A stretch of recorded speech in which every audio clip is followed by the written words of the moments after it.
Hi everyone, it's Helen here from Bodywork-Pilates, and I just wanted to run through a little variation on a movement called table that sometimes we do in class, and it puts a little bit more workload into the wrist. So it's great for the wrist and for bone building around the wrist. It's good for the stability of the shoulder. It's going to work the balance and it's going to work the strength of the back line as well. But it is just a variation on a theme. So you'll need to come down onto your hands and knees and bring your hands below your shoulders and your knees below your hips. And just have your fingers and your wrist creases facing forward.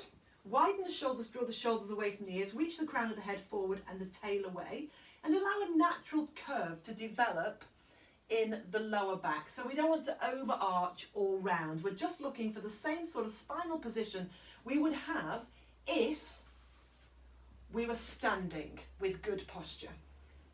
So we feel we've got an even balance through all 4 points and keeping that stability, so avoiding moving heavily from side to side. Just slide away one arm and the opposite leg. Now keep the fingers down and keep the toenails down. So we've loaded into this supporting arm, okay? And then without twisting the hips, just lift arm and leg and touch down. So we just lift and lower. We're squeezing through the glutes. We're working into the muscles at the back of the shoulder.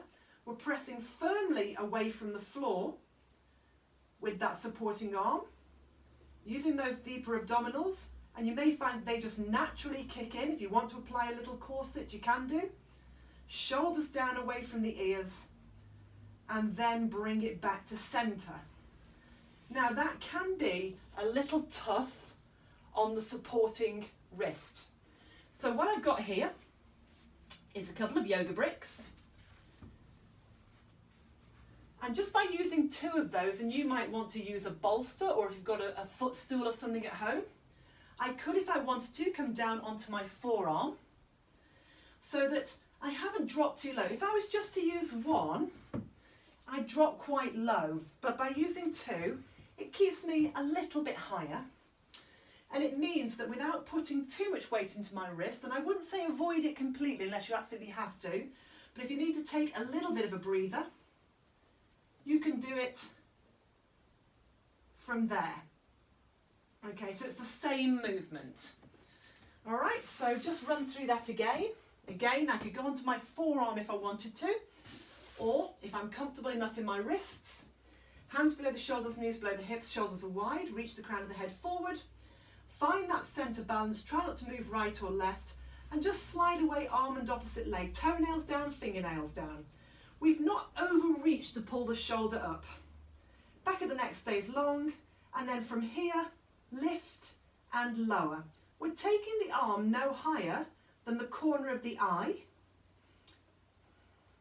We're really squeezing into those glutes as we lift that leg. Working to keep the spine still and stationary. And we're looking to be stable but not rigid or tight. And breathing out as I lift, in as I touch down, and breathing in through the nose and out through the nose of the mouth.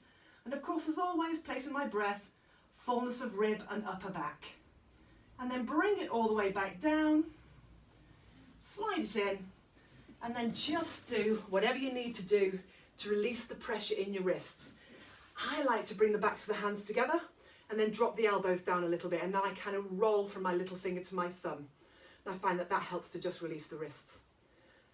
But there you go, a little variation on a theme, table, just to add a little bit more into the bone loading of the wrist, the stability of the shoulder, a little bit of balance. See what you think of that. I'll speak to you soon.